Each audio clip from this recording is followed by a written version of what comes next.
Nationalism in India story का background कुछ ऐसा है कि ब्रिटिशर्स कर रहे हैं इंडियंस पे रूल और पूरे इंडिया के लोगों को परेशान करके रखा है। और जब एक ग्रुप ऑफ पीपल लोग एक तरह के परेशान होते हैं ना, तो वो आपस में यूनाइट होते हैं किसके खिलाफ लड़ने के लिए, जो परेशान कर रहा है, यानी कि ब्रिटिशर्स के खिलाफ। यही देखना है इस पूरे चैप्टर में कि कैसे इंडिया के अलग अलग लोग यूनाइट होते हैं, कैसे अलग अलग मूवमेंट्स में पार्टिसिपेट करते हैं, और फाइनली कैसे इंडिया आज़ाद होता है ब्रिटिशर्स के रूल से, कॉलोनियलिज्म से। और ये वीडियो में यार हम ये सब कुछ एनिमेटेड तरीके से देखेंगे, एक सीक्वेंस में देखेंगे, और हर टॉपिक के बाद डिस्कस करेंगे इंपॉर्टेंट क्वेश्चंस भी। तो ये वीडियो ध्यान से देखना, क्योंकि इसमें एनसीईआरटी की एक इमेज तक हम मिस नहीं करने वाले। इस तरह से ये वीडियो को डिज़ाइन किया गया है कि तुम्हारी पूरी बुक का हर एक पैराग्राफ कवर हो जाए। और उसके बाद वीडियो खत्म होने के बाद चले जाना डिस्क्रिप्शन पे, वेबसाइट पे padleakshay.com पे, जहां तुम्हें मिलेगा इंपॉर्टेंट क्वेश्चंस का एक पीडीएफ और एक फ्री क्विज। पॉपकॉर्न खाओगी? Topic 1, the first world war, Khilafat and non cooperation. सबको पता है, हमने पहले ही चैप्टर में देख लिया नेशनलिज्म इन यूरोप में कि कैसे बाल्कन्स रीजन में आपस में लड़ाई कर लेते हैं सब, फिर बड़ी पावर्स आ जाती हैं और मिल के उनमें छिड़ जाता है वर्ल्ड वॉर 1। अब ये वर्ल्ड वॉर 1 का क्या इम्पैक्ट पड़ता है इंडिया पे? देखो, इंडिया उस टाइम पर थी ब्रिटिशर्स की कॉलोनी, यानी कि ब्रिटिशर्स की गुलाम थी।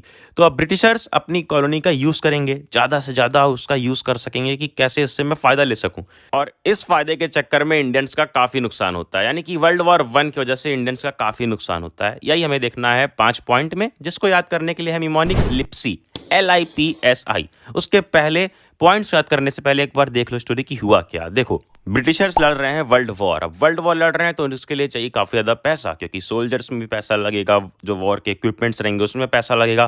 तो ये सब पैसा कहाँ से आया? ये सब पैसा उन्होंने किया फाइनेंस वॉर लोन लेके और टैक्सेस बढ़ा के। तो यहीं से है अपना पहला पॉइंट लिप्सी का एल से याद रखना, लोन। पहला point, war led to a huge increase in defence expenditure, यानी कि खर्चा बढ़ा डिफेंस का, जिसके लिए उन्होंने क्या किया, which was finance by war loans and increasing taxes. Tax बढ़ा दिए और वॉर लोन ले लिए। अगला पॉइंट लिप्सी में आई से है इनकम टैक्स वॉज इंट्रोड्यूस, कि इंडिया में इनकम टैक्स इंट्रोड्यूस कर दिया गया, जो उस टाइम पे एक नया टैक्स था। And custom duties were raised, custom duties बढ़ा दी गई, जो टैक्सेस पहले से लग रहे थे वो सब बढ़ा दिए गए और एक नया टैक्स इंट्रोड्यूस किया गया, इनकम टैक्स। तीसरा पॉइंट लिप्सी में LIP, पी से है prices increase doubling between 1913 and 1918 leading to extreme hardship for the common people. क्या हुआ? अब वॉर चल रही है, जिसकी वजह से प्राइसेस काफ़ी बढ़ गए, डबल हो गए हर चीज़ के 1913 से 1918 तक, वर्ल्ड वॉर तक, जिसमें काफ़ी ज़्यादा दिक्कत हुई कॉमन पीपल को, क्योंकि जब महंगाई बढ़ेगी तो ऑफकोर्स आम आदमी को ही दिक्कत ज़्यादा होती है। तो लिप्सी में हो गया LIP, बचा S और I। S से है सोल्जर्स, सोल्जर्स की सप्लाई कम पड़ेगी फाइट में, वॉर में, तो उसके लिए क्या किया गया, फोर्स रिक्रूटमेंट करी गई। Villagers were called upon two supply soldiers and force recruitment in rural areas caused wide spread anger. Force recruitment का मतलब होता है कि जबरदस्ती लोगों को पकड़ पकड़ के सोल्जर बना दिया। Definition, a process by which the colonial state force people to join army, जहां पर किसी का कब्जा है, कॉलोनियल स्टेट है, वहां के लोगों को फोर्स करा जाता था आर्मी ज्वाइन करने के लिए, और यही हुआ। ये क्या था अगला पॉइंट? S से सोल्जर्स याद रखना, कि villagers were called upon two supply soldier, villagers को सोल्जर सप्लाई करने के लिए जबरदस्ती बुलाया गया और फोर्स रिक्रूटमेंट की गई। अगला I, लास्ट I से है इन्फ्लुएंजा एपिडेमिक। फूड शॉर्टेज तो हो ही रही थी और उसके साथ आ गई एक महामारी, एक बीमारी जिसका नाम था इन्फ्लुएंजा। तो ऐसे 5 पॉइंट्स याद करने के लिए लिप्सी का यूज करेंगे LIPSI। L से लोन्स, लोन्स याद रखोगे कि वॉर लोन और इंक्रीजिंग टैक्सेस कर दिए गए थे। अगला I से कि इनकम टैक्स इंट्रोड्यूस कर दिया गया था और कस्टम ड्यूटीज बढ़ा दी गई थी। फिर अगला P से prices increase doubling, prices double हो गए थे वर्ल्ड वॉर 1 के टाइम पे, जिससे बहुत ज़्यादा तकलीफ हुई आम आदमी को, कॉमन पीपल को। अगला S से कि सोल्जर चाहिए थे, तो इसलिए फोर्स रिक्रूटमेंट की गई रूरल एरियाज में। और लास्ट पॉइंट I, यानी कि इन्फ्लुएंजा। उस टाइम पे इन्फ्लुएंजा एक एपिडेमिक था, यानी कि महामारी थी, जिसकी वजह से काफ़ी लोग मर गए, क्योंकि उस टाइम पे उसका इलाज नहीं था, जैसे इस टाइम पे फ्रेंड जोन का इलाज नहीं है। तो ये 5 पॉइंट खत्म हुए, और ये थे 5 पॉइंट बता रहे थे कि क्या इम्पैक्ट था इंडिया पे वर्ल्ड वॉर की वजह से। अब ये सब की वजह से काफ़ी ज़्यादा परेशान हो गए थे इंडिया के लोग, लोग मर रहे थे। अब ये सबसे बाहर निकालने के लिए कौन आता है इनका हीरो, कौन बनता है इनका हीरो जो ये सबसे बाहर निकालेगा? क्या पब्लिक को मालूम है कौन आने वाला है? आता है अपना हीरो महात्मा गांधी आते हैं वापस साउथ अफ्रीका से। साउथ अफ्रीका में उन्होंने क्या झंडा गाड़ा था? साउथ अफ्रीका में उन्होंने जो वहाँ पर रेशियल सिस्टम था जिसका नाम था अपार्थाइड, उससे लोगों को जीत दिलाई थी। और अब वो इंडिया में भी आकर इसी उम्मीद से आए थे कि यहाँ पर भी जीत दिलाएंगे। और यहाँ पर उनका हथियार था सत्याग्रह। सत्याग्रह क्या था? देखो, सत्याग्रह 2 वर्ड से बना है, सत्याग्रह। सत्य का मतलब होता है ट्रुथ और आग्रह का मतलब होता है एग्री करवाना। यानी कि अगर तुम ट्रुथ के लिए डिमांड कर रहे हो, अगर तुम सच्चाई के लिए डिमांड कर रहे हो, तो सामने वाला बंदा अग्री करेगा। और सिंपल भाषा में समझे तो ऐसा मास एजिटेशन का प्रोसेस, यानी कि भीड़ इकट्ठा करके कोई चीज़ डिमांड करने का प्रोसेस था। भीड़ इकट्ठा करो और अपनी जो भी चीज़ें हैं उसे डिमांड करो एक नॉवल तरीके से, एक पीसफुल तरीके से, जिसमें कोई भी वॉयलेंस नहीं होगा। इसकी डेफिनेशन याद कर लो कि अगर पूछता है कि what was the idea of satyagraha as पर महात्मा गांधी, तो वहां पर लिखने के लिए तुम्हारे पास 3 पॉइंट होने चाहिए। पहला, the idea of satyagraha emphasise the power of truth and the need to search for truth. यानी कि सत्याग्रह का आइडिया ऐसा था कि सच्चाई की पावर को एम्फसाइज करो, बताओ कि सच्चाई की पावर क्या होती है और क्या जरूरत होती है सच्चाई को ढूंढने की। दूसरा, it suggested that if the cause was true, if the struggle was against injustice, then physical force was not necessary to fight the oppressor. अरे दूसरा पॉइंट यही है कि फिजिकल फोर्स की जरूरत नहीं है, लड़ाई झगड़ा डंडा बारूद बम की जरूरत नहीं है अगर हम सच्चाई के लिए फाइट कर रहे हैं और स्ट्रगल हमारी इनजस्टिस की तरफ है। इनजस्टिस यानी कि अन्याय की तरफ। अगर अन्याय हो रहा है तो उसके लिए हम जरूरी नहीं है कि फिजिकल फोर्सेस का यूज करें, बल्कि हम सत्याग्रह से भी उसे जीत सकते हैं। और वही है तीसरा पॉइंट कि this could be done by appealing to the conscience of the oppressor. यानी कि ऑप्रेसर की आत्मा से अगर उसको हम अगर रियलाइज करवा दें कि वो इनजस्टिस कर रहा है, वो गलत कर रहा है, तो हम ये लड़ाई जीत सकते हैं। ये ख्याल मेरे नहीं है यार, तो जो तुम मुझसे डिसएग्री करो, ये सारे ख्याल महात्मा गांधी जी के थे।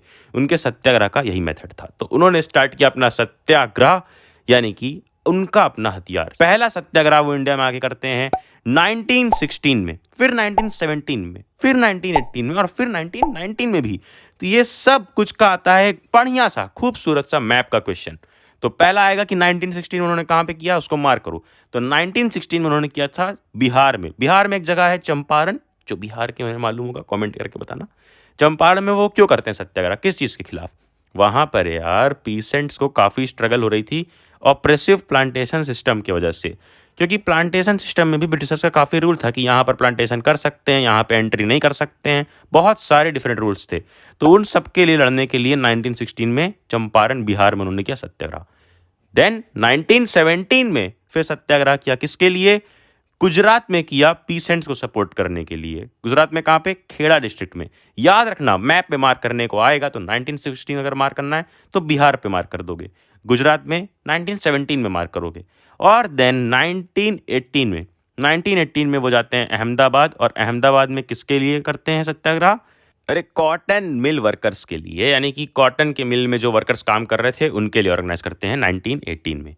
तो 16, 17, 18, अब ये क्या 3 सत्याग्रह उनके सक्सेसफुल होते हैं? हाँ, ये तीनों सत्याग्रह सक्सेसफुल भी हो जाते हैं।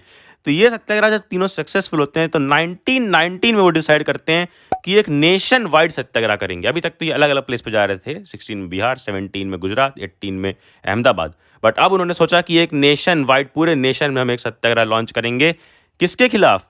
राउलेट एक्ट के खिलाफ। तो क्या है ये राउलेट एक्ट? आओ पहले यही देखते हैं। यार अब तुमने देखा कि सत्याग्रह सक्सेसफुल हो रहा था, यानी कि लोगों की डिमांड, जब वो मास एजिटेशन कर रहे थे, भीड़ इकट्ठा करके डिमांड कर रहे थे, तो कई जगह झुकना पड़ा लोगों को। अब अगर ये नेशन वाइड होता तो ब्रिटिशर्स को झुकना पड़ता।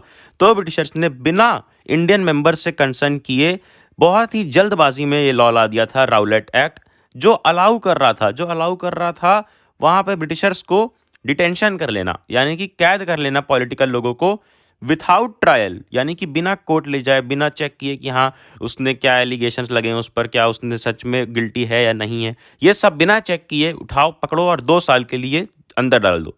ये सब लॉ था राउलेट एक्ट। अब इसी को पॉइंट्स में देखते हैं। HOD, होड़। H से था कि हरीडली पास्ड, यानी कि बहुत जल्दबाजी में पास किया गया था। The act had been hurriedly passed through the imperial legislative council, जो उस टाइम पे काउंसिल थी उसने पास कर दिया था बहुत ही जल्दबाजी में। ओ से opposition of the Indian members, ये लॉ कैसे पास किया? The law was passed despite the United opposition of the Indian members. Indian members तो इसको अपोज कर रहे थे कि ये नहीं होना चाहिए। कैसे आप बिना किसी की पूछताछ किए, बिना कोर्ट ले जाए, उसको 2 साल की डिटेंशन में डाल सकते हैं? तो इसके लिए अपोज के इंडियन मेंबर्स थे, फिर भी अपोजिशन के बावजूद इसे पास किया गया। एंड नेक्स्ट HOD, डी से है डिटेंशन। डिटेंशन याद रखना कि this law allowed detention of political prisoners. जितने भी कैदी थे उनको विथआउट ट्रायल 2 साल के लिए अंदर रख सकते हैं। This law allowed detention of political prisoners without trial for 2 years। अब ये सारे पॉइंट्स यार कितने ज़्यादा बेकार हैं, कितना ज़्यादा एक ब्लॉक की तरह सामने खड़े हो रहे थे महात्मा गांधी के पूरे प्रोसेस में। तो महात्मा गांधी ने एक non violent civil disobedience launch कर दिया। कब? 6 अप्रैल को, जो स्टार्ट होने वाला था एक हड़ताल से कि सब लोग हड़ताल पर बैठ जाएंगे। अब वो हड़ताल कैसी थी, क्या हुआ, आओ ये सब देखते हैं। तो सबसे पहले जितने भी लोग थे वो सब हड़ताल पे बैठ गए, यानी कि दुकान बंद, रेलवे का काम बंद, सारा काम बंद, हर चीज़ बंद कर दी। अब जब हर चीज़ बंद कर देंगे तो कैसे ब्रिटिशर्स को सपोर्ट मिलेगा? तो ब्रिटिशर्स ने देखा कि जब रेलवे बंद हो गया तो हम कैसे कम्युनिकेट करेंगे, हम कैसे अपना सामान पहुंचाएंगे, कैसे ट्रेड करेंगे, सब कुछ रुक जाएगा। इसके लिए उन्होंने दिखाई अपनी पावर। पावर में सबसे पहले क्या किया, जितने भी लोकल लीडर्स थे ना, सबको अमृतसर से उठा लिया, सबको उठा लिया और क्या किया, पकड़ लिया। दूसरा, महात्मा गांधी को अलाउ नहीं किया दिल्ली एंटर करने से। वो दिल्ली जा रहे थे अपने किसी भाषण के लिए, वहां जाने नहीं दिया उन्हें, उनको भी पकड़ लिया बीच में। और 10 अप्रैल को यार अमृतसर में एक पीसफुल प्रोसेशन हो रहा था। जैसा मैंने बताया कि नॉन वायलेंस होता है सत्याग्रह में, लोग शांति से अपना प्रोसेशन निकालते हैं, अपना जो भीड़ होता है, अपना जो रैली होता है वो निकालते हैं। तो वही चल रहा था एक पीसफुल प्रोसेशन, जिसपे जबरदस्ती फायर कर दिया गया, यानी कि गोलियां चलवा दी गई पुलिसर्स के द्वारा। उसके बाद यार क्या हुआ, उसके बाद लोग और ज़्यादा गुस्सा हो गए। जब उनके लोगों पर गोली चली तो सारे इंडियंस अटैक करने लग गए, बैंक्स पे, पोस्ट ऑफिस पे, रेलवे पे अटैक करने लग गए। यानी कि जो सत्याग्रह का आइडिया था कि नॉन वायलेंस रहेगा, वो बिल्कुल बिल्कुल डिसइंटीग्रेट हो गया और वायलेंस आ चुका था। सब तरफ लोग लड़ने लग गए आपस में। और ये लड़ाई देखते हुए फिर ब्रिटिशर्स का अगला मूव था मार्शियल लॉ इम्पोज करना। मार्शियल लॉ, अरे मतलब मिलिट्री का लॉ, कि अब मिलिट्री रूल करेगी, और जितने भी ऑर्डिनरी रूल्स हैं उसे सस्पेंड करो, अब मिलिट्री का रूल चलेगा कुछ टाइम तक। और उसके लीडर कौन थे? General Dyer. तो अब उन्होंने क्या किया, उन्होंने यार 13 अप्रैल पे, जो हम सबको पता है जलियांवाला बाग कितना फेमस इंसिडेंट है, वही देखना है। 13 अप्रैल को क्या हो रहा था? 13 अप्रैल को यार जलियांवाला बाग एक जगह है अमृतसर में, वहां पर कुछ लोग गवर्नमेंट के नए रूल के खिलाफ अपना पीसफुल प्रोसेशन कर रहे थे, प्रोसेशन यानी कि गैदर होके क्राउड में भीड़ इकट्ठा करके लोग उसके खिलाफ बैठे हुए थे। और कुछ लोग तो यार बैसाखी का मेला था उस टाइम, तो बैसाखी का मेला एंजॉय करने आए थे वहीं पर। बट जनरल डायर का रूल आया तो उसने लोगों में अपना टेरर, अपना खौफ दिखाने के लिए एग्जिट गेट जो था उसको ब्लॉक कर दिया कि कोई बाहर ना जा पाए, और ओपन फायर स्टार्ट कर दी। यानी कि ओपन फायर की जिसको लगे गोली लगे, पूरा का पूरा गोली मार दी। और आज भी यार जलियांवाला बाग में वॉल्स पे ऐसे निशान बनाए गए गोलियों के। तो ऐसा क्यों किया था उस टाइम पे जनरल डायर ने? लोगों में अपना खौफ फैलाने के लिए कि अब ये दोबारा कहीं पर प्रोटेस्ट ना कर पाएं, चाहे वो पीसफुली प्रोटेस्ट हो, लेकिन भीड़ इकट्ठा करके कोई प्रोटेस्ट ना कर पाएं। अब जब जलियांवाला बाग इंसिडेंट हुआ तो क्या लगता है, इसके बाद जितने भी इंडियंस थे वो सब शांत बैठेंगे? नहीं, उसके बाद वायलेंस और ज़्यादा बढ़ गया। जितने भी नॉर्थ इंडिया के स्टेट्स थे, टाउन्स थे, वहाँ पर सब जगह स्ट्राइक्स हो गई, पुलिस और आपस में लोग लड़ने लग गए। और जो गवर्नमेंट थी उसने उल्टा और ब्रूटल काम किया। उसने क्या किया यार, लोगों से, सत्याग्रही से जबरदस्ती की चीजें करवाई, जैसे कि अपनी नोज रब करो, क्रॉल करो और मुझे सलाम करो सारे के सारे ऑफिसर्स को। और तो और पंजाब में विलेजेस पे बॉम्बिंग करवा दी, यानी कि बॉम्ब करवा दिए। अब ये सब कुछ काफ़ी ज़्यादा वायलेंट हो गया था। बिल्कुल भी सत्याग्रह ऐसा नहीं चाहते थे गांधी जी, तो उन्होंने कॉल ऑफ कर लिया, यानी कि सत्याग्रह को उस समय वहीं पर राउलेट एक्ट वाले सत्याग्रह को रोक दिया। और उन्होंने ऑब्जर्व किया कि काफ़ी नॉर्थर्न स्टेट्स ही पार्टिसिपेट कर रहे हैं, जैसे यूपी, बिहार, पंजाब, ये सब जगह पार्टिसिपेट कर रहे हैं, गुजरात। बट साउथ और पूरे इंडिया को अगर हम यूनाइट करके पार्टिसिपेट करवाते हैं सत्याग्रह में, तो ब्रिटिश गवर्नमेंट को घुटने टेकने पड़ेंगे। अब सबको अगर यूनाइट करवाना है एक पर्पस के लिए, तो उनको दिखाना पड़ेगा कि पर्पस क्या है, उनका उसमें इंटरेस्ट होना चाहिए। तो हिंदू और मुस्लिम्स को यूनाइट करवाने के लिए गांधी जी ने हाथ मिलाया मोहम्मद अली और शौकत अली से। मोहम्मद अली और शौकत अली क्या कर रहे थे, वो भी एक प्रोसेशन लीड कर रहे थे खिलाफत इशू के खिलाफ। खिलाफत इशू क्या था? देखो, जब फर्स्ट वर्ल्ड वॉर हुई ना, तो वहाँ पर ओट्टोमन टर्की की हार हो गई थी। और ओट्टोमन टर्की का जो एम्परर था, खलीफा, वो इस्लामिक वर्ल्ड का स्पिरिचुअल हेड था, यानी कि जितने भी इस्लामिक लोग थे वो उसको अपना स्पिरिचुअल हेड मानते थे, रिलीजियस हेड मानते थे। और ऐसी अफवाह थी कि अब वर्ल्ड वॉर 1 में जब हार गया ऑटोमन टर्की तो एम्परर की जितनी भी पावर है सबको हटा दिया जाएगा। अब एम्परर की पावर को बचाने के लिए सब के सब लग गए थे किसमें? खिलाफत इशू में। और एक कमेटी बनाई गई थी बॉम्बे में 1919 में जिसका नाम था खिलाफत कमेटी, जिसके लीडर्स थे यार ये मोहम्मद अली और शौकत अली। तो इनसे गांधी जी ने हाथ मिलाया और बोला कि हम दोनों मिल के अपने अपने इश्यूज को सॉल्व करवाते हैं, हम दोनों मिल के दोनों इश्यूज के लिए लड़ेंगे, खिलाफत इशू के लिए और हमारे अपने गांधी जी के इशू के लिए जो था स्वराज, स्वराज के लिए। स्वराज, स्व मतलब अपना और राज मतलब रूल, यानी कि अपना रूल होना चाहिए, ब्रिटिशर्स का रूल नहीं होना चाहिए। तो इस तरह से दोनों का इशू उठा लिया, मुस्लिम्स का भी इशू और हम सबका इशू, एक यूनाइटेड इशू की हमें चाहिए आज़ादी। तो ये दोनों को मिलाकर हिंदू मुस्लिम्स को यूनाइट करके स्टार्ट किया। कांग्रेस के सितंबर 1920 सेशन में, सितंबर 1920 में एक सेशन किया कांग्रेस ने कैलकाटा में। वहाँ पर सारे लीडर्स मिलते हैं और डिसाइड करते हैं कि हम लॉन्च करेंगे non cooperation movement. But Congress के ही कुछ लीडर्स, कांग्रेस में ही जो पूरा का पूरा ग्रुप था जो हमारे लिए फाइट कर रहा था किसके लिए कि आज़ादी मिले इंडिया को, उसमें ही कुछ लीडर्स थे जो रिलक्टेंट थे। रिलक्टेंट मतलब होता है अनविलिंग। वो इतनी उनकी इच्छा नहीं थी बॉयकॉट करने का, सब कुछ बॉयकॉट कर रहे थे बट काउंसिल इलेक्शंस जो होने वाले थे उनको बॉयकॉट नहीं करना चाहते थे। नवंबर 1922 में इलेक्शंस होने वाले थे और कांग्रेस के कुछ लीडर चाहते थे उस इलेक्शन में पार्टिसिपेट करना।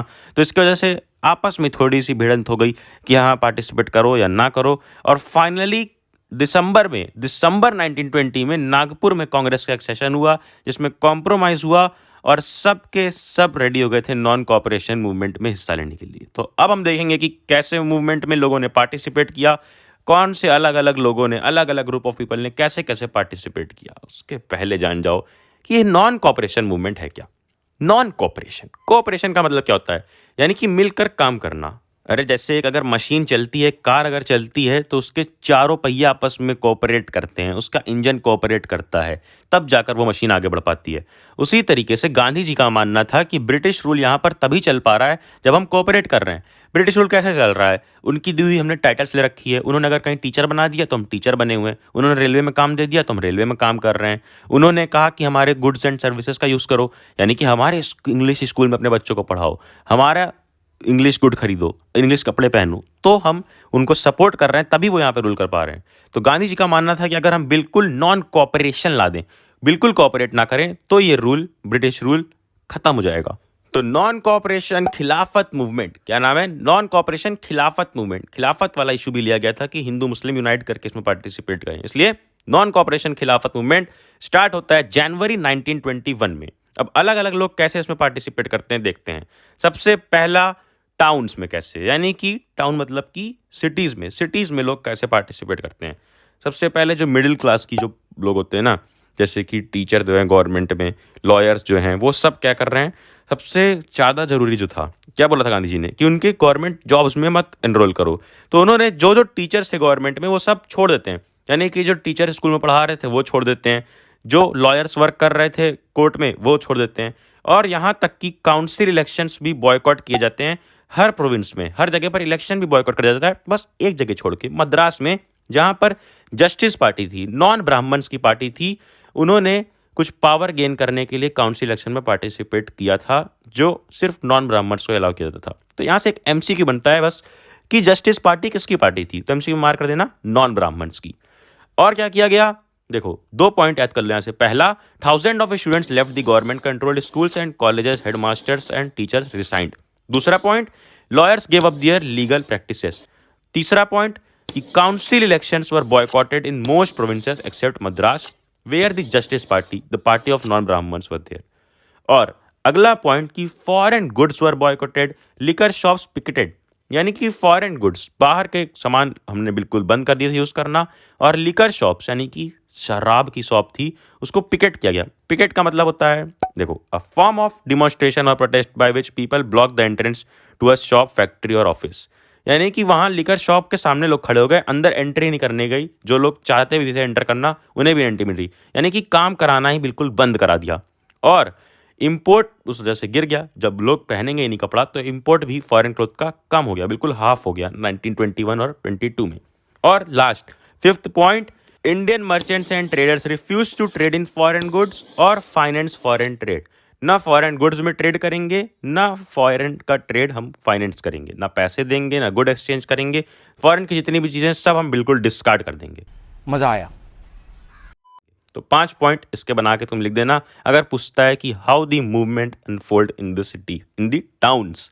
अब इसमें यार कुछ ड्रॉबैक्स भी थे। अब हम जब गवर्नमेंट जो चल रही है, ब्रिटिश रूल चल रहा था, उसको हम बिल्कुल अगर बंद कर देंगे तो हम खुद क्या खाएंगे, कैसे हम अपना अर्न करेंगे लिवलीहुड, कैसे? क्योंकि यार जो खादी क्लोथ था ना, उस टाइम पर काफ़ी ज़्यादा महंगा था। खादी क्लोथ यानी कि अपना खुद का बनाया हुआ क्लोथ था, उस टाइम पर काफ़ी ज़्यादा महंगा था। वहीं पर जो फॉरेन के जो मिल क्लोथ थे, यानी कि मशीन में और फैक्ट्रीज में बने हुए क्लोथ थे, वो काफ़ी सस्ते थे, जिसको कॉमन लोग अफोर्ड कर पाते थे। तो इसलिए ये बॉयकॉट ज़्यादा देर तक नहीं चल पाया। उसी तरीके से अगर हम इंस्टीट्यूशन में जाना बंद कर दें, हेडमास्टर, टीचर और यहाँ तक कि जो लीगल प्रैक्टिस कर रहे हैं लॉयर्स, वो सब कोर्ट जाना बंद कर दें, सब कुछ बंद कर दें, तो उसके लिए अल्टरनेटिव भी तो होने चाहिए। इंडियन कोर्ट्स होने चाहिए, इंडियन स्कूल्स होने चाहिए, जो उस टाइम पे नहीं थे, जिसके वजह से यहाँ टाउन्स में ये ड्रॉबैक्स की वजह से नॉन कॉपरेशन हल्का हल्का सा फेल हो जाता है। अब हम देखते हैं कि कंट्री साइड में, यानी कि गांव में कैसा था। गांव में कौन रहते हैं यार? पीसेंट्स लोग जो वर्क करते हैं लैंड्स पे। और हमें देखना है पीसेंट्स, अवध के पीसेंट्स की स्टोरी और ट्राइबल पीसेंट्स की स्टोरी। तो सबसे पहले देखते हैं अवध के पीसेंट्स की स्टोरी। अवध एक एरिया है, तो वहां पर पीसेंट्स को कौन लीड कर रहा था? वहां पर लीडर था उनका बाबा रामचंद्र।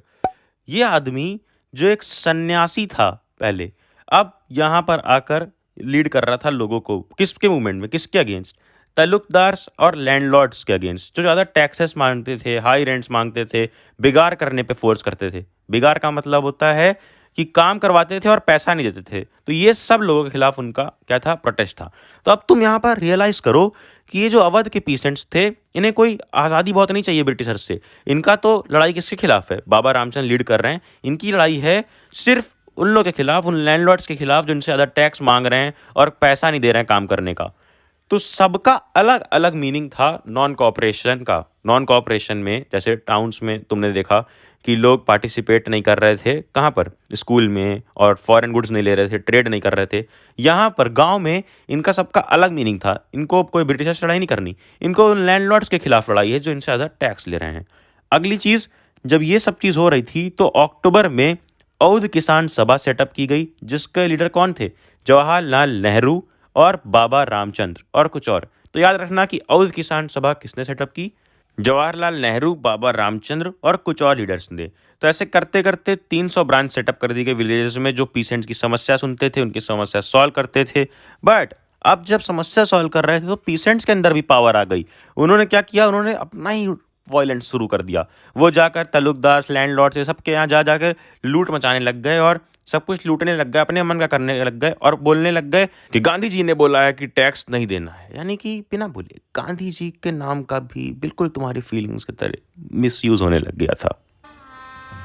गजब बेइज्जती है। खैर, अब आते हैं अगली स्टोरी पे, जो है ट्राइबल पीसेंट्स की। आंध्र प्रदेश में यार गुडेम हिल्स था, वहाँ पर ट्राइबल पीसेंट्स रहते थे। और वहाँ पर कौन लीडर था? वहाँ पर उनका लीडर था अल्लूरी सीताराम राजू।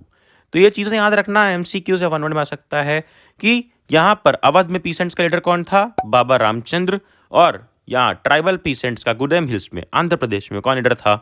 अल्लूरी सीताराम राजू, जिसके बारे में कुछ अजीब अजीब सी चीज़ें हैं, जो वो खुद क्लेम करता था कि मैं एस्ट्रोलॉजिकल प्रेडिक्शंस कर सकता हूँ और लोगों का इलाज कर सकता हूँ, यहाँ तक कि बुलेट शॉट सर्वाइव कर सकता हूँ। क्या ये सब बात सच थी? आओ आगे देखते हैं। उसका यार वो काफ़ी बड़ा फ़ैन था गांधी जी का। एक तरफ वो गांधी जी का फ़ैन था, लोगों को कहता था कि खादी पहनो, खादी के कपड़े, यानी कि खुद के कपड़े अपने पहनो, बनाओ, और ड्रिंकिंग पे गिव अप कर दो, यानी कि शराब पीना छोड़ दो। और दूसरी तरफ वो गांधी जी के सत्याग्रह वाले ख्याल से मैच नहीं करता था। वो कहता था कि बिना फोर्स का यूज़ किए, बिना नॉन वायलेंस का यूज़ किए हम ब्रिटिशर्स को नहीं भगा सकते हैं। इसलिए वो कई जगह पर गुरिल्ला वॉर्स करता था। गुरिल्ला वॉर्स होती है कि कोई प्रोसेशन जा रहा हो, कोई भी जा रहा हो, तो उस पर अचानक से हमला करो और हमला करके भाग जाओ। यानी कि कहीं से तुम ट्रैवल कर रहे हो हिल्स में, अचानक से एक ग्रुप आता है, झुंड, जो हमला करता है और भाग जाता है। तो वो था मिलिटेंट गुरिल्ला वॉर, जो कौन करवाता था? अल्लूरी सीताराम राजू। बट आखिर में राजू को कैप्चर कर लिया गया, पकड़ लिया गया और 1924 में फांसी पर चढ़ा दिया गया। नेक्स्ट स्टोरी है स्वराज इन प्लांटेशंस की। अब प्लांटेशंस में क्या था स्वराज का मतलब, कैसे वहाँ के लोग पार्टिसिपेट कर रहे थे। तो अब वहाँ पर यार प्लांटेशन में प्रॉब्लम क्या थी? एक्चुअली एक एक्ट था, इनलैंड इमिग्रेशन एक्ट ऑफ 1859, जिसमें प्लांटेशन वर्कर्स जो थे, जो खेती करते थे, उनको अपना लैंड छोड़ने नहीं दिया जाता था, उनको वो टी गार्डन छोड़ने नहीं जाता था, और यहाँ तक कि उनको परमिशन नहीं मिलती थी अपने घर जाने के लिए। तो अब इसके खिलाफ, उसके लिए नॉन कोऑपरेट करने के लिए, कोऑपरेट नहीं करने के लिए, इसका लोग उल्टा करने लग गए। असम में जितने भी प्लांटेशंस थे, वहाँ पर लोग फ्री में आने जाने लग गए, जब मन तब घर चले जाते थे। और ये सब करके वो क्या साबित करना चाहते थे कि हम कोऑपरेट तुम्हारे साथ नहीं कर रहे हैं, और वो बिलीव करते थे कि अब गांधी राज आने वाला है, सबको अपने घर के पास, अपने विलेजेस में लैंड मिल जाएगा और सब आराम से काम करेंगे। बट वो घर पहुंच ही नहीं पाते थे, बीच में पुलिस पकड़ के उन्हें पीट देती थी। तो अब तुम देख रहे हो कि यहाँ सबका अपना अपना अलग अलग मीनिंग है। जो गांधी जी का मीनिंग था कि स्वराज का मतलब कि ब्रिटिशर से लड़ाई करनी है, वो नहीं, सब अपना देख रहे हैं। जिसको घर जाने नहीं मिल रहा है वो घर चला जा रहा है, जिसको देख रहा है कि मेरे पास ज़्यादा रिवेन्यू ले रहे हैं लैंडलॉर्ड्स, तो वो लैंडलॉर्ड से लड़ाई कर ले रहा है। जो देख रहा है कि हिल्स पे अटैक करना है, वो हिल्स पे अटैक कर दे रहा है। तो कोई अपना अपना सब फायदा देख रहे थे। एक काफ़ी ज़्यादा एक यूनाइटेड और एक प्लान्ड तरीके से यहाँ पर नॉन कोऑपरेशन मूवमेंट नहीं चल पाया। और एंड में जो हर बार ब्रिटिशर्स करते हैं, वॉयलेंस, क्या किया उन्होंने? 1922 में गोरखपुर में एक बिल्कुल पीसफुल प्रोसेशन था बाजार में। एक बाजार में यार लोग शॉपिंग वॉपिंग कर रहे थे, अपना जा रहे थे, वहाँ पर आती है पुलिस और क्या करती है? लड़ाई कर लेती है वहाँ के लोकल से, और काफ़ी ज़्यादा वॉयलेंस होता है, जिसको देखते ही Gandhi ji non cooperation movement भी कॉल ऑफ कर लेते हैं, यानी कि रोक देते हैं 1922 में। क्यों? रीज़न देते हैं गांधी जी कि अभी लोग बिल्कुल भी ट्रेंड नहीं हैं कि करना क्या है सत्याग्रह, इसको मालूम ही नहीं है, लोग अपनी स्ट्रगल कर रहे हैं। तो अब जब अगर एक बड़ा स्ट्रगल करना है तो लोगों को ट्रेन करना पड़ेगा। अब गांधी जी क्या करते हैं अगला मूव, यही हमें देखना है टॉपिक 3 में, जो कि रहेगा टुवर्ड सिविल डिसोबीडियंस। बट उसके पहले देख लेते हैं टॉपिक 1-2 से काफ़ी ज़्यादा इंपॉर्टेंट क्वेश्चंस जो पूछे जा सकते हैं। पहला, कि वर्ल्ड वॉर 1 का क्या इम्पैक्ट था इंडियंस के ऊपर। तो उसको याद कराने के लिए मैंने बनाया था LIPSI, लिप्सी। लिप्सी से सब याद हो सकता है। L से लोन, I से इनकम टैक्स, P से प्राइसेस डबल हो गए, S से सोल्जर सप्लाई के लिए फोर्स रिक्रूटमेंट हुआ था, और अगले I से इन्फ्लुएंजा, जो एक एपिडेमिक था उस टाइम पे। नेक्स्ट अगला क्वेश्चन आ सकता है कि describe the incidents of Jallianwala Bagh massacre, कि जलियांवाला बाग में उस दिन क्या हुआ था। तो याद रखना, पूरा लिखना पड़ेगा पॉइंट्स में कि on 13 April Jallianwala incident took place in which many villagers, यानी कि पूरा लिखो यार कि देखो विलेजर्स आए थे कुछ कुछ जो बैसाखी फेयर एंजॉय कर रहे थे, और कुछ कुछ ही वहाँ पर क्या कर रहे थे? प्रोटेस्ट कर रहे थे।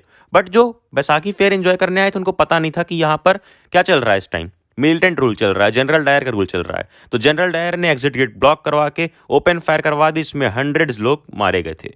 नेक्स्ट लिखना है कि टाउन्स में क्या होता है, कैसे पार्टिसिपेट करते हैं टाउन्स के लोग NCM में, यानी नॉन कोऑपरेशन मूवमेंट में। तो पूरा लिखना पड़ेगा कि कैसे लोग स्कूल कॉलेजेस छोड़ के चले जाते हैं, जो जो जॉब्स मिलती है उसको डिक्लेयर कर देते हैं, खादी क्लॉथ का यूज़ करने लगते हैं। फिर अगला एक इंपॉर्टेंट क्वेश्चन है कि अवध के किसान लोगों को, यानी कि अवध के पीसेंट्स को क्या समस्या झेलने मिलती है। तो पहला कि लैंडलॉर्ड और तलुकदार काफ़ी ज़्यादा हाई लैंड रेंट लेते थे, और दूसरा कि उन्हें बेगार करना पड़ता था, और तीसरा कि उनके पास कोई सिक्योरिटी नहीं था टेन्योर का, यानी कि वर्क पीरियड जो रहता था टाइम का, उसका कोई सिक्योरिटी नहीं मिलता था कि इतने टाइम तक उन्हें काम करने को अलाउ किया जाएगा। अगला एक इंपॉर्टेंट क्वेश्चन आ सकता है कि how did tribal peasants interpret the message of Mahatma Gandhi and idea of Swaraj, कि ट्राइबल पीसेंट कैसे पार्टिसिपेट करते हैं, महात्मा गांधी का मैसेज उन्हें क्या समझ में आता है। ट्राइबल पीसेंट्स के बारे में तुम्हें लिखना पड़ेगा कि वो गांधी का आइडिया नॉन वायलेंस का कंफर्म नहीं करते हैं, उस पर अग्री नहीं करते हैं, वो वायलेंस को ही अपनाते हैं। अपने हीरो अल्लूरी सीताराम राजू के साथ मिलके आंध्र प्रदेश के गुदेम हिल्स में गुरिल्ला वॉर करते हैं, यानी कि कई लोगों को, कई ब्रिटिश ऑफिसर्स को मार देते हैं, और इस तरह से अपनी डिमांड्स पूरी कराने की कोशिश करते हैं। तो ये थे यार सारे इंपॉर्टेंट क्वेश्चन। अभी बीच बीच में और क्वेश्चन हम डिस्कस करेंगे। MCQ का क्विज तुम वेबसाइट पे जाकर दे सकते हो, लिंक डिस्क्रिप्शन में है। आगे बढ़ते हैं टॉपिक 3 की तरफ, टुवर्ड्स सिविल डिसोबीडियंस। तो जब चौरी चौरा इंसिडेंट के बाद फरवरी 1922 में Mahatma Gandhi non cooperation movement को कॉल ऑफ कर लेते हैं या विथड्रॉ कर देते हैं, उसके बाद वो सोचते हैं कि हाँ, सत्याग्रही को ट्रेन करने की ज़रूरत है, उन्हें बताने की ज़रूरत है कि वॉयलेंस का सहारा नहीं लेना है, कैसे मास स्ट्रगल करनी है, ये सब कुछ सिखाने की ज़रूरत है, और एक यूनाइटेड स्ट्रगल फिर से करने की ज़रूरत है। बट कांग्रेस में यार कुछ लीडर्स थक चुके थे मास स्ट्रगल कर करके, और उनका मानना ऐसा था कि हमें जो प्रोविंशियल काउंसिल्स के इलेक्शन हैं उसमें पार्टिसिपेट करना चाहिए ताकि हम अपनी एक सीट बना सकें और जाकर ऑफिशियली अपनी डिमांड्स रख सकें, ब्रिटिश को अपोज कर सकें और उन्हें बता सकें कि आप जो कर रहे हैं वो बिल्कुल भी डेमोक्रेटिक नहीं है। बट ये सिर्फ कुछ लीडर्स थे, सारे लीडर्स ऐसा नहीं सोचते थे। कुछ गांधी जी पर भी अग्री कर रहे थे और इसमें कौन कौन थे देखते हैं। देखो 1 जनवरी 1923 को CR दास और मोतीलाल नेहरू यानी कि जवाहरलाल नेहरू के फादर, ये दोनों मिलकर बनाते हैं स्वराज पार्टी, जो किसमें थी, उसके अंडर, कांग्रेस के अंडर आती थी, बट एक थोड़ी अलग पार्टी थी, स्वराज पार्टी, जो काउंसिल इलेक्शंस में पार्टिसिपेट करने जा रही थी बंगाल असेंबली में। और CR दास थे इस पार्टी के प्रेसिडेंट और मोतीलाल नेहरू थे इसके सेक्रेटरी। अब जो लोग इससे अग्री नहीं कर रहे थे कि हमें काउंसिल इलेक्शन में पार्टिसिपेट करना चाहिए, वो लोग का मानना था कि हमें गांधी जी के साथ मिलके फिर से एक यूनाइटेड मास एजिटेशन करना चाहिए, एक सत्याग्रह करना चाहिए पूरी इंडिपेंडेंस के लिए, जिसमें जवाहरलाल नेहरू और सुभाष चंद्र बोस पार्टिसिपेट करते हैं, जो उस टाइम पे यंग लीडर्स थे। अब इस सिचुएशन में कि कांग्रेस के अंदर थोड़ी डिबेट हो रही थी, बट वो फाइनली सॉल्व होती है इस तरह से कि CR दास और मोतीलाल नेहरू अपनी स्वराज पार्टी बना के इलेक्शन लड़ेंगे और जवाहरलाल नेहरू और सुभाष चंद्र बोस साथ देंगे गांधी जी का एक फुल इंडिपेंडेंस के लिए, मास एजिटेशन के लिए। मस्त प्लान है। अब एक स्टोरी है यार कि कैसे इकोनॉमिक डिप्रेशन आ जाता है, उसका क्या इम्पैक्ट पड़ता है, फिर कैसे साइमन कमीशन आता है और उस पर इंडियंस का क्या रिएक्शन होता है। बड़ा फेमस तुमने सुना होगा साइमन गो बैक, वही सब है इंटरेस्टिंग स्टोरी। सबसे पहले कि इकोनॉमिक डिप्रेशन कब आता है। देखो अभी हम बात कर रहे थे कि 1923 में इनकी पार्टी बनती है स्वराज पार्टी, तो वही पीरियड चल रहा था 1920s का, और हम सबको पता है कि 1920 से 1930 में कितना बुरा वाला आया था वर्ल्ड इकोनॉमिक डिप्रेशन, पूरे वर्ल्ड में आया था, जो चैप्टर 4 में पढ़ेंगे भी। तो वर्ल्ड वाइड इकोनॉमिक डिप्रेशन आ जाता है, जिसकी वजह से एग्रीकल्चर गुड्स के प्राइसेस बिल्कुल नीचे गिर जाते हैं, एक्सपोर्ट बिल्कुल बंद हो जाता है, किसान कमा नहीं पाते हैं, तो उसके वजह से रिवेन्यू नहीं दे पाते हैं, और ये सब की वजह से पूरा कंट्री साइड यानी कि पूरा गांव वाला एरिया परेशानी में आ चुका था। उसी तरफ दूसरी तरफ क्या होता है, न्यू टोरी गवर्नमेंट आ जाती है, जो एक कमीशन बनाती है, एक नया कमीशन बनाती है, किसके अंडर, सर जॉन साइमन के अंडर। बट इस कमीशन में इंडिया को क्या प्रॉब्लम दिखती है यार, इस कमीशन में जितने भी मेंबर्स रहते हैं उसमें से एक सिंगल मेंबर भी इंडियन नहीं रहता है, सारे ब्रिटिश मेंबर्स रहते हैं और कहते हैं इस कमीशन को फॉलो करो, जो न्यू टोरी गवर्नमेंट थी ब्रिटेन की।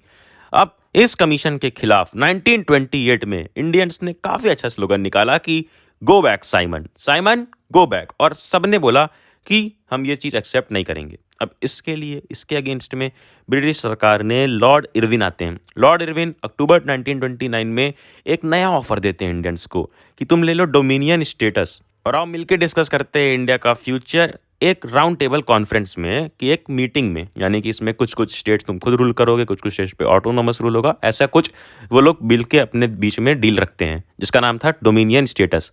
बट इसमें भी इंडियंस सेटिस्फाइड नहीं होते हैं और जितने भी लीडर्स हैं जैसे जवाहरलाल नेहरू, सुभाष चंद्र बोस, वो सब पूरी फुल इंडिपेंडेंस डिमांड करते हैं, ये सब चीज़ को एक्सेप्ट नहीं करते हैं। बट उसके बाद जब जवाहरलाल नेहरू अनाउंस करते हैं कि हम 26 जनवरी 1930 को अपना इंडिपेंडेंस डे सेलिब्रेट करेंगे, तो उसमें यार ज़्यादा लोग पार्टिसिपेट नहीं करते हैं और वो उतना सक्सेसफुल नहीं हो पाता है। फिर उसके बाद गांधी जी सोचते हैं कि अगर सबका पार्टिसिपेशन चाहिए तो सबका फ़ायदा दिखना चाहिए इसमें, सबको रियलाइज़ करवाना पड़ेगा कि हाँ सबका फ़ायदा इंडिपेंडेंस में, और सबको रियलाइज़ कराना पड़ेगा कि सबको, कॉमन लोग हो, गरीब लोग हो, चाहे वो अमीर लोग हो, सबको प्रॉब्लम्स है ब्रिटिशर्स की वजह से। अब ये गांधी जी कैसे सबको रियलाइज़ करवाएंगे, क्या करेंगे यूनाइट करने के लिए? अगली सिर्फ पॉपकॉर्न के पैसे देने हैं यार, नोट्स, इंपॉर्टेंट क्वेश्चंस और किस मेरा मतलब क्विजेस फ्री में इनकी वेबसाइट पे अवेलेबल है यार। थोड़ा सा ध्यान दो और दिमाग लगाओ कि चाहे अमीर हो चाहे गरीब हो, सब लोग सॉल्ट यूज करते हैं, नमक सब यूज करते हैं, कोई नमक कोई सोने जैसी चीज नहीं की, अगर गोल्ड हो तो वो सिर्फ अमीर यूज करेंगे, गरीब का उनसे कोई रिलेशन नहीं है, बट नमक सब के सब यूज करते हैं। और गांधी जी ने दिमाग लगाया कि जो ये सॉल्ट टैक्स है ना ब्रिटिशर्स का, ब्रिटिशर्स उस टाइम पे लगा चुके थे सॉल्ट टैक्स, कि किसी को भी अलाउड नहीं था उस टाइम पे खुद से सॉल्ट बनाना, खुद से सी वाटर इवेपोरेट करके सॉल्ट बनाना, और खुद जो सॉल्ट देते थे उस पर काफ़ी भारी टैक्स लगाते थे। तो ये बिल्कुल एक मोनोपोली थी गवर्नमेंट की सॉल्ट प्रोडक्शन पे। तो इसको गांधी जी ने देखा और उसके खिलाफ बताया लोगों को कि इसके खिलाफ हमें मिल के सत्याग्रह करना चाहिए, मिल के इसके अगेंस्ट खड़े होना चाहिए।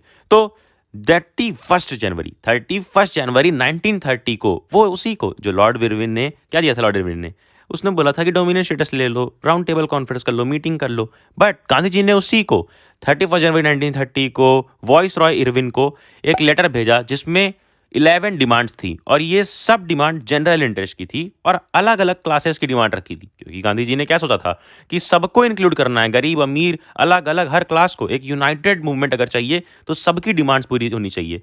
तो डिफरेंट क्लासेस की डिमांड रखी, चाहे वो इंडस्ट्रियलिस्ट हो, चाहे वो पीसेंट हो, चाहे वो एक गरीब फार्मर हो, तो सबकी डिमांड रखी। अब ये सबकी डिमांड का एक लेटर 11 डिमांड्स का भेज दिया वॉइस रॉय इरविन को। बट इरविन बिल्कुल भी डिमांड्स को मानते नहीं हैं, डिमांड्स को फुलफिल नहीं करते हैं और गांधी जी अल्टीमेटम देते हैं कि अगर 11 मार्च तक ये हमारी डिमांड्स पूरी नहीं हुई तो पूरा का पूरा कांग्रेस मिल के लॉन्च कर देगा सिविल डिसोबीडियंस कैंपेन। तो इरविन तब भी रेडी नहीं होते हैं नेगोशिएट करने को, यानी कि बातचीत करने को, उसकी बातें मानने को गांधी जी की। तो गांधी जी अपना लॉन्च करते हैं अगला मूव जो था सॉल्ट से रिलेटेड, नमक की लड़ाई, सॉल्ट मार्च। ये काफ़ी इंपॉर्टेंट है और इससे इंपॉर्टेंट रिलेटेड क्वेश्चंस काफ़ी ज़्यादा आते हैं, जैसे कि सॉल्ट मार्च के बारे में लिखने को। तो पहला पॉइंट कि 78 ट्रस्टेड वॉलंटियर्स के साथ ये सॉल्ट मार्च निकाला गया था।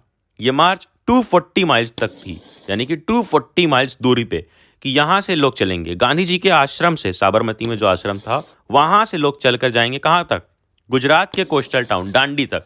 साबरमती से दांडी तक का मार्च था, 240 माइल्स की दूरी थी। तीसरा पॉइंट कि जितने भी वॉलंटियर्स थे वो पैदल चलते रहे 24 डेज तक।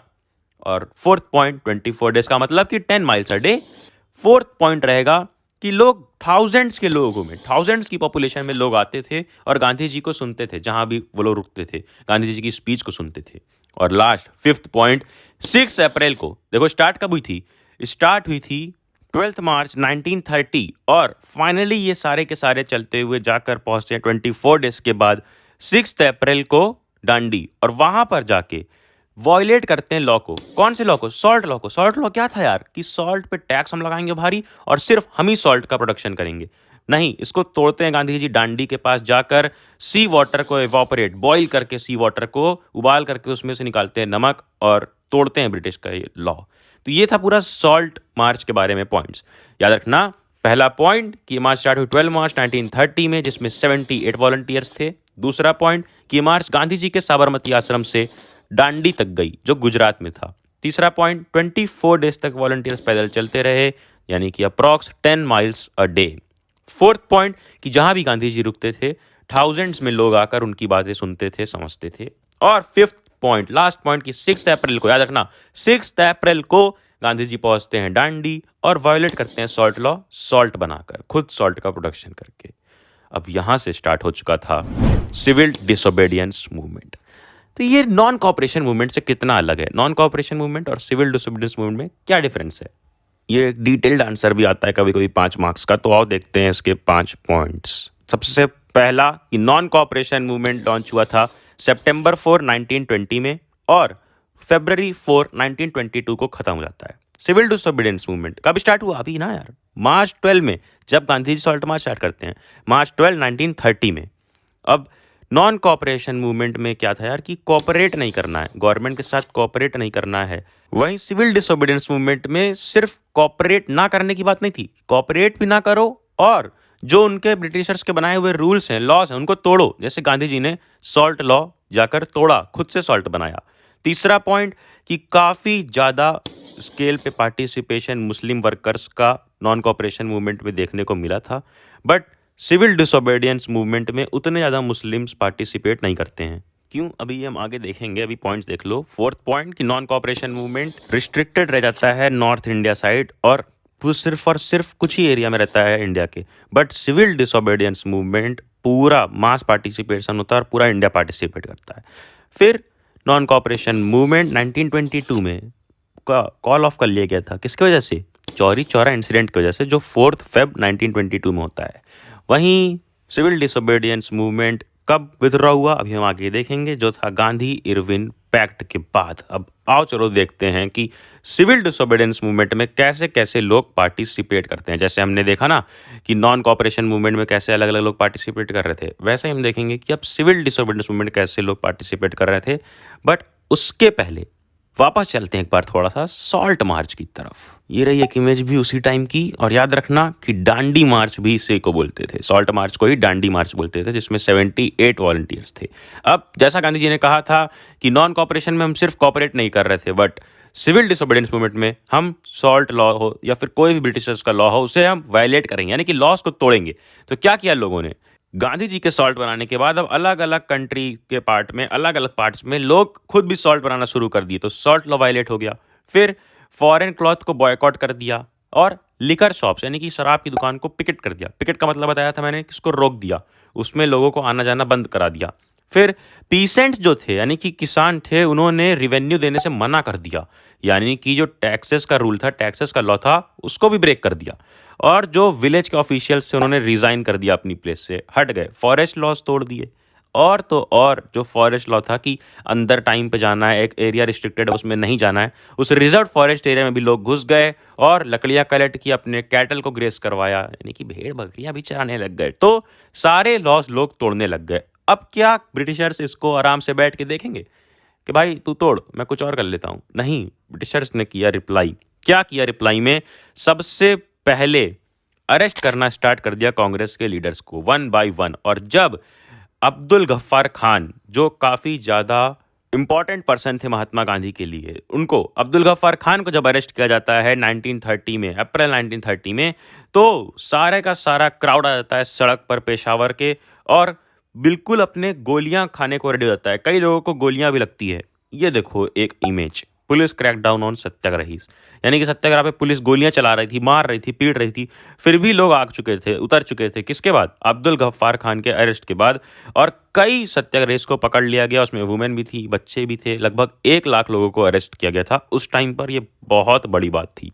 फिर महात्मा गांधी ये सब जब देखते हैं कि ये कुछ ज़्यादा ही नुकसान हो रहा है हमारे लोगों का, फिर से वॉयलेंस हो गया यहाँ पर, तो बेचारे फिर से आ जाते हैं एक स्टेप बैक लेने को, और रेडी हो जाते हैं। इरविन, याद करो लॉर्ड इरविन, जिसने डोमिनियन स्टेटस का ऑफर दिया था और बोला था कि राउंड टेबल कॉन्फ्रेंस पे आ जाओ, बातचीत करते हैं मीटिंग करके। तो गांधी जी रेडी हो जाते हैं कि हाँ चलो, इरविन के साथ वो पैक्ट साइन करेंगे। ऑन 5 मार्च 1931, याद रखना कब गांधी जी कॉल ऑफ करते हैं अपना सिविल डिसोबीडियंस मूवमेंट और रेडी हो जाते हैं गांधी इरविन पैक्ट के लिए, 5 मार्च 1931 को। अब गांधी इरविन पैक्ट होता है, जिसके लिए गांधी जी को जाना पड़ता है राउंड टेबल कॉन्फ्रेंस अटेंड करने के लिए। कहाँ पे? लंदन। तो वो चले जाते हैं लंदन, बट वहाँ पर गांधी इरविन पैक्ट में कुछ भी अच्छा नहीं होता है। जो गांधी जी की मांगे रहती हैं उनको पूरा नहीं किया जाता है, और वो डिसअपॉइंटेड वापस इंडिया लौट आते हैं। और वापस इंडिया लौटने के बाद वो देखते हैं कि यहाँ पर तो गवर्नमेंट ने नई चाल चली है। गवर्नमेंट ने, ब्रिटिश गवर्नमेंट ने अरेस्ट कर लिया है, गफ्फार खान भी जेल में है और जवाहरलाल नेहरू भी जेल में है, और तो और कांग्रेस को इल्लीगल डिक्लेयर कर दिया है कि ये जो कांग्रेस संस्था ये इल्लीगल है। और कई सारे मेजर्स लगाए गए थे जिससे बॉयकॉट्स ना हो पाए, लोगों को आने जाना रोक दिया गया कि ना लोग मिल पाए, ना कम्युनिकेट कर पाए, ना मास एजिटेशन यानी कि सत्याग्रह कर पाए। अब ये सब देखते हुए गांधी जी यार किसी तरह रीलॉन्च करते हैं सिविल डिसोबीडियंस मूवमेंट, बट इतनी रिस्ट्रिक्शंस लग चुकी थी कि सिर्फ 1 साल में ही वो बंद हो जाता है, डिसकंटिन्यू होता है। और 1934 में सिविल डिसोबीडियंस मूवमेंट जो दोबारा से स्टार्ट हुआ था 1 साल के लिए, वो भी फाइनली बंद हो जाता है। तेरा तो गेम बजाना पड़ेगा। अब ये हमने देखी स्टोरी कि सिविल डिसोबीडियंस मूवमेंट कैसे बीच में स्टार्ट होता है, दोबारा से 1 साल के लिए, फिर बंद होता है 1934 में फाइनली। स्टार्ट कब हुआ था? याद रखना, सिविल डिसोबीडियंस मूवमेंट स्टार्ट हुआ था सॉल्ट मार्च से। सॉल्ट मार्च यानी कि 12 मार्च 1930, और फाइनली बन जाता है 1934 में। अब आओ देखते हैं कि कैसे अलग अलग लोगों ने पार्टिसिपेट किया था सिविल डिसोबीडियंस मूवमेंट में। जैसे गांव के लोग यानी कि कंट्री साइड पीसेंट्स, तो वहां पर जो रिच पीसेंट्स की कम्युनिटीज थी ना, रिच पीसेंट की स्टोरी भी देखनी है और पुअर की भी। तो रिच पीसेंट जो थे, अमीर पीसेंट, जैसे कि गुजरात के पटीदार्स और उत्तर प्रदेश के जाट्स, तो ये सब बड़े अमीर थे। तो इन्होंने कैसे पार्टिसिपेट किया? इनको यार नुकसान हो रहा था क्योंकि कमर्शियल क्रॉप की सेल गिर रही थी, ट्रेड डिप्रेशन आ रहा था, प्राइसेस कम हो रहे थे, तो इनका नुकसान हो रहा था, तो इन्होंने पार्टिसिपेट किया। तो पहला point, they were very hard hit by the trade depression and falling prices. दूसरा point, as their cash income disappeared they found it difficult to pay governments revenue demand, तो रिवेन्यू डिमांड नहीं pay कर पा रहे थे। और तीसरा point कि rich peasants became enthusiastic supporters of civil disobedience movement, organizing their communities at times forcing reluctant members। तो reluctant का मतलब याद रखना यार कि reluctant का मतलब होता है कि जो लोग अनविलिंग हो, जो लोग की इच्छा ना हो, तो जिनकी इच्छा नहीं होती थी उनको भी ये रिच पीसेंट्स होते थे मोटिवेट करते थे कि पार्टिसिपेट करो सिविल डिसोबीडियंस मूवमेंट में। और फोर्थ पॉइंट, उनकी फाइट स्वराज के लिए थी कि देखो स्वराज के लिए सबका अलग अलग मतलब था। स्वराज तो है कि इंडिपेंडेंस मिल जाए, बट अलग अलग क्लास का उसमें अलग अलग मीनिंग छुपा है। जैसे कि ये रिच जितने भी पीसेंट्स थे, इनका मीनिंग वहाँ पर ये था कि उनकी स्ट्रगल थी मेन हाई रिवेन्यू के खिलाफ, कि ज़्यादा जो रिवेन्यू ज़्यादा बढ़ाते जा रहे हैं, टैक्स बढ़ा रहे हैं, इनको कम किया जाए। तो ये था फोर्थ पॉइंट कि their fight for swaraj was a struggle against high revenue. और फिफ्थ पॉइंट कि movement was restarted in 1932 but many of them refuse to participate. कि जब मूवमेंट रीस्टार्ट हुआ था, अभी बताया था ना कि कैसे बंद हो गया था बीच में, फिर जब वो वापस आते हैं गांधी जी तो रीस्टार्ट होता है। तो जब रीस्टार्ट हुआ 1932 में तो कई लोगों ने पार्टिसिपेट नहीं किया क्योंकि इनकी मांगे पूरी नहीं हो पाई थी, यानी कि रिवेन्यू रेट नहीं वापस से सही की गए थे। उसी तरह यार अब तुम देखोगे कि जितनी भी क्लासेस थी सब सीडीएम में, यानी कि सिविल डिसोबीडियंस मूवमेंट में पहले तो पार्टिसिपेट करते हैं, देन एंड तक जब वो दोबारा होता है तो वो पार्टिसिपेट नहीं कर रहे हैं क्योंकि उनकी मांगे पूरी नहीं हो रही है।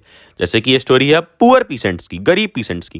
पहला point, they were not just interested in lowering of revenue demand but many of them demanded that the landlord should remit their unpaid rent. यानी कि वो चाहते थे कि सिर्फ और सिर्फ रेवेन्यू डिमांड कम ना हो, बल्कि जो उन्होंने नहीं पे किया अब तक वो रिमिट कर दे, छोड़ दे, वो पे ना करना पड़े। दूसरा कि ये सब के सब रेडिकल मूवमेंट में पार्टिसिपेट करते थे जो सोशलिस्ट और कम्युनिस्ट द्वारा बनाए जाते थे। तीसरा, Congress was unwilling to support no rent campaigns in most places. यानी कि जो कांग्रेस थी ना वो अनविलिंग थी, ज़्यादा इच्छा नहीं दिखा रही थी अपनी इस चीज़ को सपोर्ट करने में कि नो रेंट ही ना देना पड़े, क्योंकि वो नहीं चाहती थी कि उनका रिलेशन खराब हो रिच पीसेंट से, अमीर लोगों से, तो इसलिए गरीब लोगों पे धक्का मार देती थी। तो इसके वजह से पुअर पीसेंट्स और कांग्रेस का रिलेशन हमेशा से खराब रहा। तो 3 पॉइंट्स तुम्हें लिखने होंगे। अगली क्लास है यार बिजनेस क्लास, जो लोग बिजनेस करते थे, जो बड़ा बड़ा नाम हमने पहले ही सुना है ना, टाटा बिरला, उनकी बात अब करते हैं। तो सबसे पहला पॉइंट कि उनको बिजनेस एक्सपेंड करने में प्रॉब्लम आ रही थी कॉलोनियल पॉलिसीज़ की वजह से। कॉलोनियल पॉलिसीज़ थी कि ट्रेड यहीं तक कर सकते हैं, ट्रेड लिमिट है इंपोर्ट एक्सपोर्ट पे, तो उसकी वजह से उनको प्रॉब्लम आ रही थी। तो पहला पॉइंट तुम्हें लिखना होगा बिजनेस क्लास के लिए कि they now reacted against colonial policies that restricted business activities.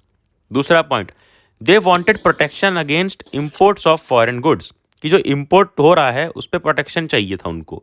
और तीसरा पॉइंट कि उनको एक रुपी स्टर्लिंग का फॉरेन एक्सचेंज रेशियो चाहिए था जो डिस्करेज करे इंपोर्ट को। समझो मेरी बात, जैसे कि डॉलर और रुपीस का एक एक्सचेंज रेट होता है कि $1 इक्वल्स 80 रुपीज़। तो अगर ये जितना गिरता जाएगा उतना रुपीस की वैल्यू खराब होगी, इसकी वजह से इंपोर्ट बढ़ता जाएगा। तो ये ऐसा चाहते थे कि इंपोर्ट कम हो, इंपोर्ट कम यानी कि हम खरीद कम रहे हैं दूसरे देश से और एक्सपोर्ट ज़्यादा कर रहे हैं, तो यानी कि अपना फ़ायदा होना चाहिए, ये ऐसा चाहते थे क्योंकि ये बिजनेसमैन थे। और अगला पॉइंट कि इन्होंने कुछ ऑर्गेनाइजेशन फॉर्म की, जैसे कि they form the Indian industrial and commercial congress in 1920 and federation of the Indian chamber of commerce and industries FICCI in 1927। Next point कि इनके लीडर्स कौन थे, they were led by prominent industrialist like Purushottamdas Thakurdas and GD Birla. अगला और last point ये है कि they gave financial assistance and refuse to buy और सेल इंपोर्टेड गुड्स। ये फाइनेंशियल असिस्टेंस देते थे CDM में, सिविल डिसोबीडियंस मूवमेंट में, और रिफ्यूज कर चुके थे बाई और सेल इंपोर्टेड गुड्स की, इंपोर्टेड गुड्स में अब ट्रेड अप नहीं करेंगे। तो इस तरह से पार्टिसिपेट किया किसने, बड़ी क्लास ने, बिजनेस ग्रुप्स ने। और उसके बाद जब राउंड टेबल कॉन्फ्रेंस यार फेल हो जाती है ना, तो बिजनेस ग्रुप्स भी ज़्यादा इंटरेस्टेड नहीं रहते हैं और उसके बाद दोबारा से पार्टिसिपेट ज़्यादा नहीं करते हैं। तो यही होता है हर क्लास के साथ। जैसे अगली क्लास है इंडस्ट्रियल वर्किंग क्लास। अब देखो तुम बोर हो रहे होगे कि हर क्लास का देख रहे हो, क्या क्या याद करो, कितना याद करो। अभी जब हम क्वेश्चन आंसर डिस्कस करेंगे तो सारे इंपॉर्टेंट क्वेश्चंस देख लेंगे कि कितना तुम्हें रटना है कितना नहीं। अभी बस सुनते रहो यार। अगला है इंडस्ट्रियल वर्किंग क्लासेस, यानी जो इंडस्ट्रीज में लोग काम कर रहे थे उनके लिए क्या प्रॉब्लम थी। सबसे पहला कि as the industries come closer to the Congress worker stayed aloof, कि जब इंडस्ट्रियलिस्ट यार कांग्रेस के पास आना चाहते थे तो उनका ज़्यादा सपोर्ट नहीं मिलता था। क्यों, जैसे रिच पीसेंट्स को दुखी ना करने के चक्कर में पुअर पीसेंट्स को मारती थी कांग्रेस, उसी तरीके बिजनेसमैन ना दुखी हों इसलिए इंडस्ट्रियल वर्कर पर ध्यान नहीं देती थी। तो कुछ वर्कर पार्टिसिपेट करते हैं और कुछ वर्कर पार्टिसिपेट नहीं कर पाते। ये दूसरा point. Some worker did participate in CDM selectively adopting some of the ideas of Gandhi like boycotting of foreign goods. तो ये है तीसरा पॉइंट कि they boycotted foreign goods as a part of their movement. Against low wages and poor working condition. तो low wages थी यानी कि कम salary मिलती थी उनको, ये भी प्रॉब्लम थी, और पुअर वर्किंग कंडीशंस थी, ये सब के अगेंस्ट उनकी लड़ाई थी। और अगला फोर्थ पॉइंट कि वो स्ट्राइक्स करते थे, रेलवे वर्कर्स जो थे वो स्ट्राइक करते थे, डॉक वर्कर्स स्ट्राइक करते थे, काम रोकने की कोशिश करते थे। अगला पॉइंट कि कांग्रेस ज़्यादा इंटरेस्टेड नहीं थी इनकी डिमांड्स पूरी करने में। और अगला पॉइंट यही है कि इसी की चीज़ की वजह से वो लोग कांग्रेस से एलाइनेटेड फील करने लग गए थे और इसीलिए ज़्यादा वो सपोर्ट नहीं कर पाए सीडीएम को जब दोबारा से स्टार्ट हुआ। नेक्स्ट है एक क्लास, औरत, वुमेन। वुमेन कैसे पार्टिसिपेट करती है सीडीएम में, ये देखना है। सबसे पहला, during Gandhi salt march thousand of women came out of their houses to listen to him, कि जब गांधी जी मार्च कर रहे थे, जहाँ जहाँ रुकते थे, तो वहाँ वुमेन भी आती थी उन्हें सुनने के लिए। दूसरा, they participated in protest march, manufacture salt and picketed foreign cloth and liquor shop, यानी कि मार्चेस में पार्टिसिपेट करती थी, सॉल्ट बनाती थी और फॉरेन क्लॉथ और लिकर शॉप को पिकेट करती थी। और अगला पॉइंट कि उसमें से कई महिलाएं, कई वुमेन वेंट टू जेल। और अगला last point, moved by Gandhi जी's call they began to see service of nation as sacred duty of women. Gandhi ji की बातों से उन्हें लगा कि नेशन यानी कि देश की सेवा करना हम वुमेन्स का एक सेक्रेड ड्यूटी है, एक हमारी ड्यूटी है। ये 5 पॉइंट वुमेन के लिए। अब जैसे सारी ऑर्गेनाइजेशन कांग्रेस की वजह से दुखी रह जाती है एंड में, वैसे ही सब रहते हैं। जैसे कि पुअर दुखी रहते हैं, रिच पीसेंट्स क्योंकि कांग्रेस सपोर्ट करता है, इंडस्ट्रियलिस्ट दुखी रहते हैं क्योंकि कांग्रेस सपोर्ट करता है, बड़े बिजनेसमैन को क्योंकि पैसा चाहिए था सीडीएम के लिए, और उसी तरीके वुमेन भी दुखी रहती हैं क्योंकि वुमेन को कोई पार्टिसिपेशन नहीं मिलता है, ना इलेक्शंस में ना ही कांग्रेस में। अब यही सब जो तुम देख रहे हो ना, ये सब है कुछ कुछ लिमिट्स सिविल डिसोबीडियंस मूवमेंट की, कि किस वजह से सिविल डिसोबीडियंस मूवमेंट सक्सेसफुल नहीं हो पाया। तो यही अब हमें देखना है कि क्या क्या लिमिटेशंस थी सिविल डिसोबीडियंस मूवमेंट की, जिस पे एक 5 मार्क्स का क्वेश्चन आता है। तो 5 पॉइंट्स याद करने होंगे, जिसके लिए बस एक लाइन याद रखो, दूसरों का ही सोचो कांग्रेस। कांग्रेस दूसरों का ही सोचती थी, जैसे कि रिच का सोचती थी तो पुअर डिवाइड होते थे। इसी तरीके से किस किस वजह से ये हार गए हम, सिविल डिसोबीडियंस मूवमेंट का लिमिटेशंस था, उसको याद करने के लिए दूसरों का ही सोचो कांग्रेस। दूसरों से डी, का से के, एच से एच, और सोचो से एस, और कांग्रेस से सी। तो डी के एच एस सी याद रखना ये लाइन से। डी से रहेगा पहला पॉइंट कि दलित्स जो थे वो बिल्कुल भी फेवर में नहीं थे कांग्रेस के। क्यों? क्योंकि कांग्रेस हमेशा दलित्स को इग्नोर करती थी। दलित्स यानी कि ऑप्रेस्ड कास्ट या फिर अनटचेबल, जो सबसे नीची क्लास थी हिंदू सोसाइटी के हिसाब से। अब ये लोग अपने आप को एलिनेटेड फील करते थे। तो Congress had ignored Dalits for fear of offending the Sanatanis, यानी कि सनातनीस जो हाई क्लास थी हिंदू की, उसको ऑफेंड ना करें, इस चक्कर में उन्होंने दलित को इग्नोर कर दिया। तो दलित बिल्कुल भी पार्टिसिपेट नहीं करते थे और अपने आप को अलग समझते थे। दूसरा, डी के से रहेगा यहाँ पर पॉइंट कि जब खिलाफत मूवमेंट सक्सेसफुल नहीं हो पाया, तो उसके बाद जब non cooperation Khilafat movement decline कर गया, तो large section of Muslim felt alienated from the Congress. जब मुस्लिम्स का अपना मोटिव नहीं पूरा हुआ तो वो एलाइनेटेड फील करने लग गए, जिसकी वजह से सीडीएम में पार्टिसिपेट नहीं करे।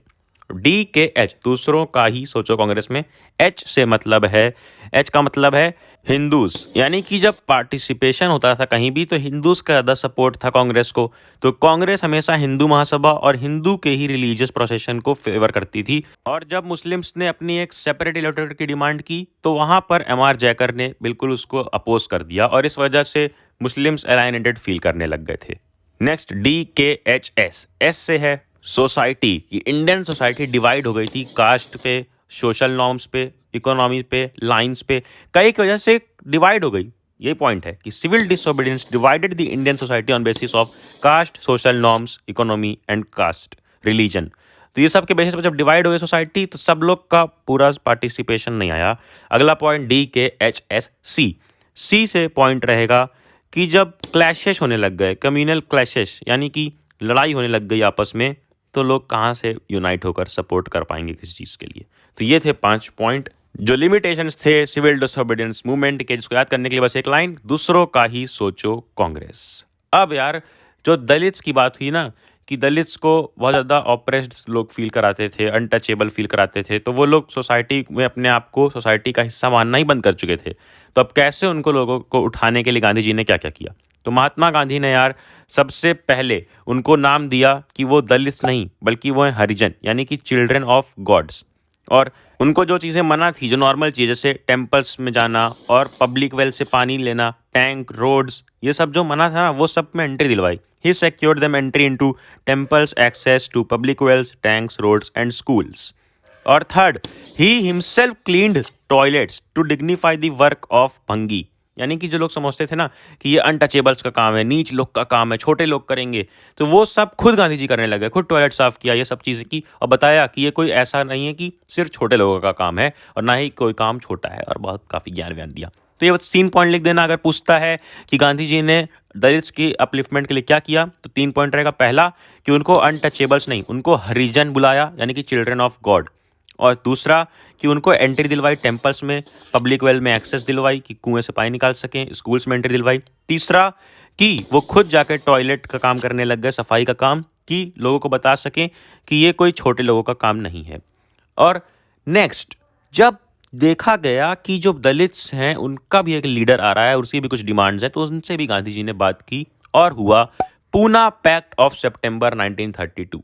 क्या है ये, आओ देखते हैं, क्योंकि इससे भी इंपॉर्टेंट क्वेश्चन आ जाता है। याद रखना, पूना पैक्ट हुआ था सितंबर 1932 में डॉक्टर बी आर अम्बेडकर के बीच और गांधी जी के बीच।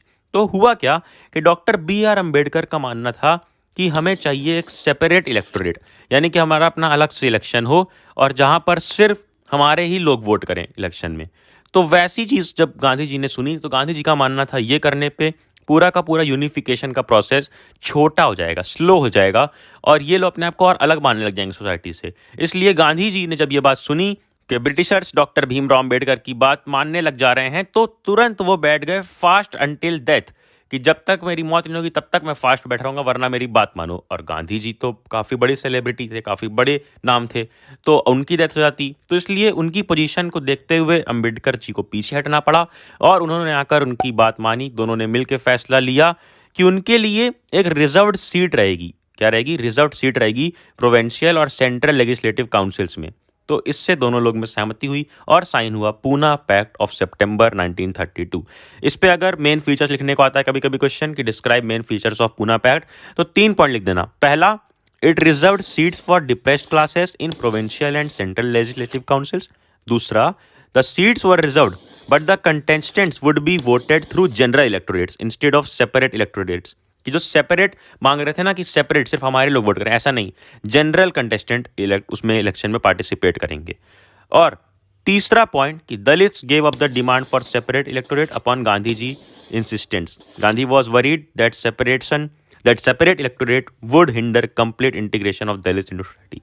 अरे इसको सिंपल में लिख सकते हो कि गांधी जी का मानना था कि अगर उनको सेपरेट इलेक्टोरेट मिल जाएगा तो वो यूनिफिकेशन में बहुत ज़्यादा स्लो डाउन कर देगा यूनिफिकेशन का प्रोसेस, और वो सोसाइटी में इंटीग्रेटेड फील नहीं कर पाएंगे। तो ये था 3 पॉइंट पूना पैक्ट का, और यही थे ज़्यादा इंपॉर्टेंट बातें सीडीएम, सिविल डिसोबीडियंस मूवमेंट से रिलेटेड। और अब हम आ चुके हैं अपने चैप्टर के लास्ट टॉपिक पे, the sense of collective belonging, कि अब कैसे लोगों में एकता लानी है, कैसे लोगों को बताना है कि हाँ हम सबका देश है, हम सबको एक दिखाना है। क्योंकि देखो सब लोग अलग अलग फील कर रहे थे, रिच पुअर, हिंदू मुस्लिम, और तो और दलित्स और सनातनीस यानी कि हायर कास्टेस। तो देखो सबने पार्टिसिपेट तो किया था, सबके एक यूनाइटेड स्ट्रगल थी ब्रिटिशर्स के खिलाफ, बट सबका अपना अपना अलग अलग कल्चर था। काफ़ी ज़्यादा हमारे यहाँ पे डाइवर्सिटी है, सब जानते हैं इंडिया में, और उस टाइम पे भी था क्योंकि इंडिया, पाकिस्तान, बांग्लादेश सब यूनाइटेड था, भारत राष्ट्र था।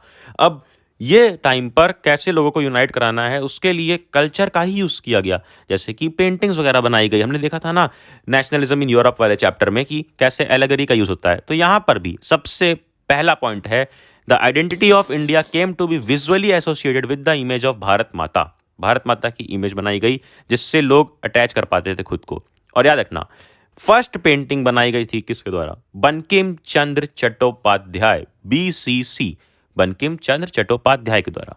और दूसरा point, he wrote Vande Mataram as a hymn to the motherland. किसने? बंकिम चंद्र चट्टोपाध्याय, BCC ने ही लिखा वंदे मातरम, जो आज हम सब जानते हैं। तीसरा point, Abanindranath Tagore painted his famous Bharat माता पेंटिंग इमेज, यानी कि अवनींद्रनाथ टैगोर ने भारत माता की एक इमेज बनाई थी बाद में, जो काफ़ी ज़्यादा फेमस हुई, जो ये तुम्हारी इमेज में ये देखो पब्लिश्ड भी है। याद रखना, अगर ये इमेज बेस्ड क्वेश्चन आता है कि किसने बनाई थी, तो ए से अवनींद्रनाथ टैगोर, याद रखना।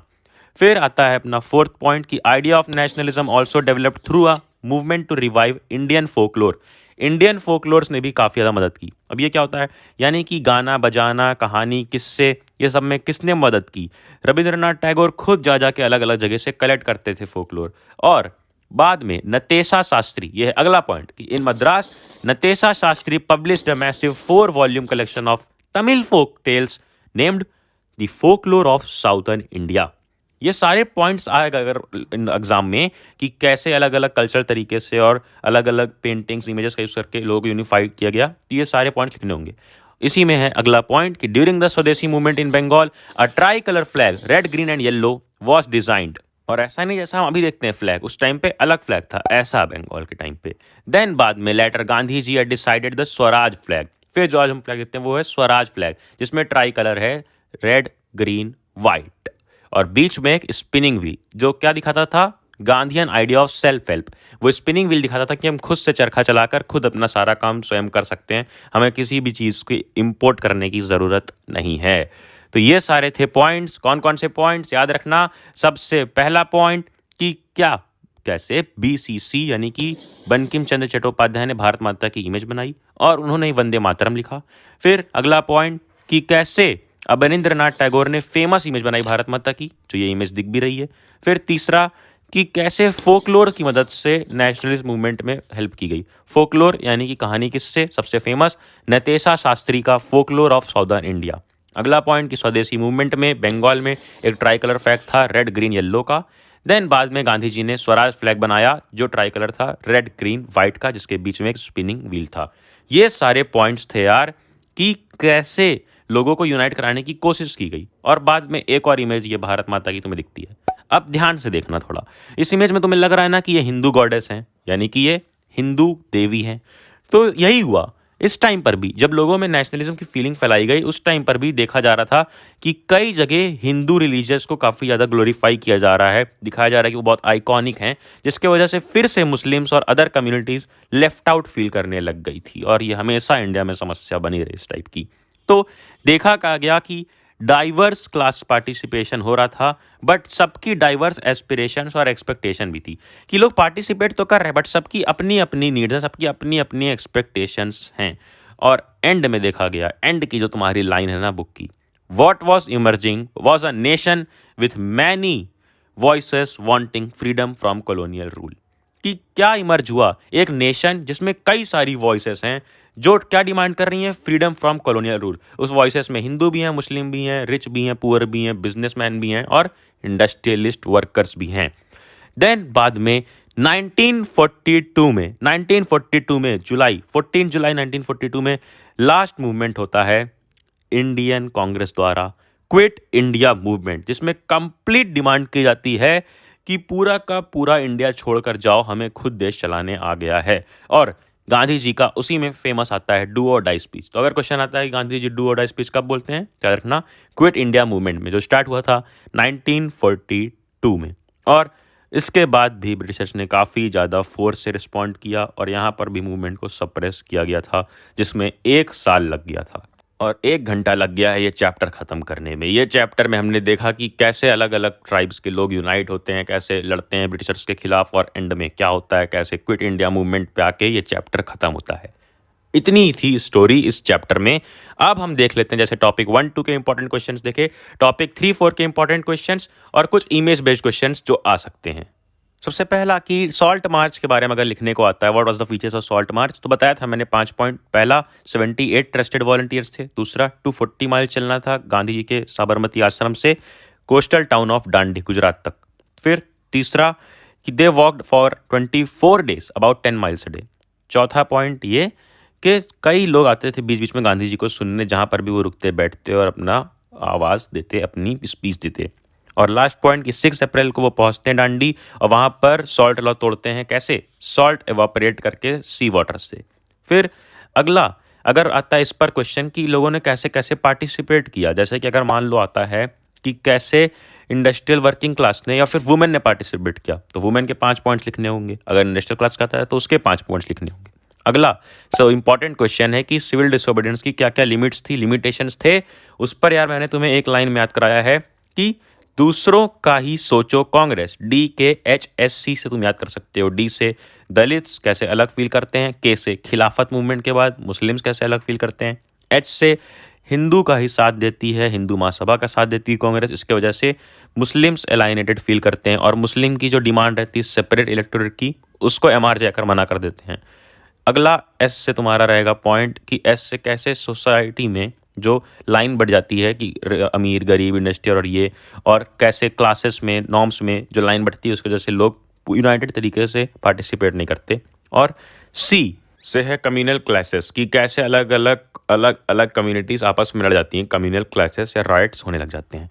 अगला इंपॉर्टेंट क्वेश्चन आ सकता है कि what type of flag was made in स्वदेशी मूवमेंट, तो उसमें कौन सा फ्लैग बना था, तो उसके बारे में तुमको लिखना पड़ेगा कि वो फ्लैग था ट्राई कलर रेड ग्रीन और येलो कलर में, जो डिज़ाइन किया था किसने, पिंगली वेंकैया ने। किसने, पिंगली वेंकैया, याद रखना, PINGALI VENKAYYA, ये आ सकता है। और तीसरा पॉइंट इसमें लिख देना कि it had 8 lotuses which represented a province and a crescent moon, एक आधा चांद भी था जो हिंदू मुस्लिम की यूनिटी को रिप्रेजेंट करता था। फिर स्वराज फ्लैग डिज़ाइन हुआ 1921 में, जिसमें क्या क्या फीचर्स थे वो भी लिख सकते हो। एक क्वेश्चन आ सकता है who form Swaraj party and when, तो बताया था ना 1 जनवरी 1933 में CR दास ने मोतीलाल नेहरू के साथ मिलकर बनाई थी स्वराज पार्टी, जिसमें CR दास खुद प्रेसिडेंट थे और मोतीलाल नेहरू थे उसके सेक्रेटरी। फिर अगला एक इम्पॉर्टेंट क्वेश्चन आ सकता है कि कैसे फोकलोर और कैसे पॉपुलर प्रिंट्स ने हेल्प किया नेशनलिज्म फैलाने में, तो लिख देना सारे पॉइंट्स अभी मैंने तुम्हें बताए थे कि कौन कौन ने क्या क्या पेंटिंग बनाई थी और नतेसा शास्त्री की फोकलोर्स जो थे। फिर अगला और इम्पॉर्टेंट हम देखने वाले हैं कि क्या क्या इमेजेस आ सकती हैं, कौन कौन सी इमेजेस इंपॉर्टेंट हैं। तो आओ रिविजिट करते हैं पूरी इमेजेस को। जैसे सबसे पहली इंपॉर्टेंट इमेज है ये, जिसमें दिखाया गया कि जनरल डायर अमृतसर में ऑर्डर दे रहे हैं लोगों को क्रॉल करने का, जबरदस्ती सत्याग्रह इसको सलाम करने का, यानी कि उत्पीड़न कर रहे हैं उस पर। किसका राज था, जनरल डायर का मिलिटेंट रूल था उस टाइम। फिर ये इमेज आ सकती है और पूछा गया इसमें क्या दिखाया जा रहा है, तो बताना पड़ेगा कि बॉयकॉट कर रहे हैं फॉरेन क्लॉथ का, खादी को सपोर्ट कर रहे हैं। और ये इमेज है चौरी चौरा इंसिडेंट की 1922 की, जब एक बाजार में लोग जा रहे थे बट क्लैश हो गया, जिसके बाद क्या हुआ था, गांधी जी ने NCM को रोक दिया था। फिर आ सकती है एक इंपॉर्टेंट इमेज ये, जिसमें पूछा जाएगा कौन सी इंसिडेंट इसमें दिखाई गई है, तो डांडी मार्च या फिर सॉल्ट मार्च मार्क करनी पड़ेगी। फिर अगली इंपॉर्टेंट इमेज रहेगी यार तुम्हारे सामने ये, जिसमें पूछा जाएगा कि अगर कौन कौन से लीडर्स हैं तो मार्क करना, महात्मा गांधी, जवाहरलाल नेहरू एंड मौलाना आज़ाद। और अगला इंपॉर्टेंट है ये बाल गंगाधर तिलक का इमेज, जो जिसमें दिखाया जा रहा है सिंबल्स ऑफ यूनिटी, जिसके देखो बॉर्डर पे 1 2 3 4 कॉर्नर्स पे क्या क्या है, सारे चारों रिलीजन्स के अलग अलग रिलीजियस सिंबल्स हैं। देन ये इमेज सकते हैं कि किसने बनाई थी भारत माता की, तो अवनींद्रनाथ टैगोर ने। और एक ये जवाहरलाल नेहरू का एक पॉपुलर प्रिंट, जिसमें उन्होंने हाथ में पकड़ रखी है क्या, भारत माता की इमेज, जिसके पीछे मैप बना है जो दिखा रहा है कि भारत माता को। देन एक इंपॉर्टेंट इमेज आएगी तुम्हारे सामने ये, जिसमें अगर पूछा जाए कि इसमें लॉयन और एलिफेंट क्या सिग्निफाई करते हैं, तो उसमें मार्क करना होगा पावर एंड अथॉरिटी, कि ये पावर और अथॉरिटी को सिंबलाइज करते हैं। और ये सारी थी इंपॉर्टेंट इमेजेस। एक बार जल्दी से देख लेते हैं इंपॉर्टेंट डेट्स, कि अगर डेट्स आएंगी तो कौन कौन सी सबसे ज़्यादा इंपॉर्टेंट डेट्स रहेगी जो तुमको हमेशा याद रखनी है। सबसे पहला कि आते ही गांधी जी ने सत्याग्रह कहाँ किया, 1916 में चंपारण सत्याग्रह, 17 में खेड़ा सत्याग्रह और 18 में अहमदाबाद सत्याग्रह मिल वर्कर्स के लिए। फिर राउलेट एक्ट कब आया, 1919 में, जिसके खिलाफ गांधी जी ने नेशन वाइड सत्याग्रह किया। और देन सबसे इंपॉर्टेंट जलियांवाला बाग कब हुआ, 13 अप्रैल 1919। देन उसके बाद एक इंपॉर्टेंट क्वेश्चन ये रहेगा, औध किसान सभा कब सेटअप की गई, अक्टूबर 1920 में। और उसके बाद चौरी चौरा वायलेंस कब हुआ था, 1922 में। फिर एक इंपॉर्टेंट और काफ़ी ज़्यादा इंपॉर्टेंट रहेगा कि कब हुआ था पूना पैक्ट, तो याद रखना पूना पैक्ट भी हुआ था सितंबर 1932 में। And then civil disobedience movement कब स्टार्ट हुआ, कब रुका, ये सब पर भी आ सकता है डेट्स, तो उसकी डेट्स याद रखनी है कि नॉन कॉपरेशन मूवमेंट स्टार्ट हुआ था जनवरी 1921 में। Then civil disobedience movement start हुआ था सॉल्ट मार्च के साथ, जो था 12 मार्च 1930 में। और यही बस इतनी रहेगी तुम्हारी सबसे इंपॉर्टेंट डेट। एक डेट और, 8 अगस्त 1940 क्विट इंडिया मूवमेंट जब लॉन्च हुआ। बस इतने में से आ सकते हैं इंपॉर्टेंट डेट्स के क्वेश्चन। और जाना है डिस्क्रिप्शन में वेबसाइट पे padleakshay.com पे, फ्री में क्विज अटेम्प्ट करना है और पीडीएफ से सारे इंपॉर्टेंट आंसर और क्वेश्चंस देख लेने हैं एक बार कि तुम्हारे दिमाग से कुछ भी ना निकले, और एग्जाम में जाकर सब लिख दो। और करना क्या है यार, नोटिफिकेशन छेड़ दे यार, नोटिफिकेशन छेड़ दे कि कुछ भी मिस ना हो। ये वीडियो सब में फैला दे। ऐसी वीडियोस बनाने में काफ़ी मेहनत लगती है, तो प्लीज़ डोनेट करके कुछ हेल्प कर। नहीं कर सकता तो सब में फैला आगे लोगों तक। और फिर क्या, अबे जाना जा, पढ़ ले।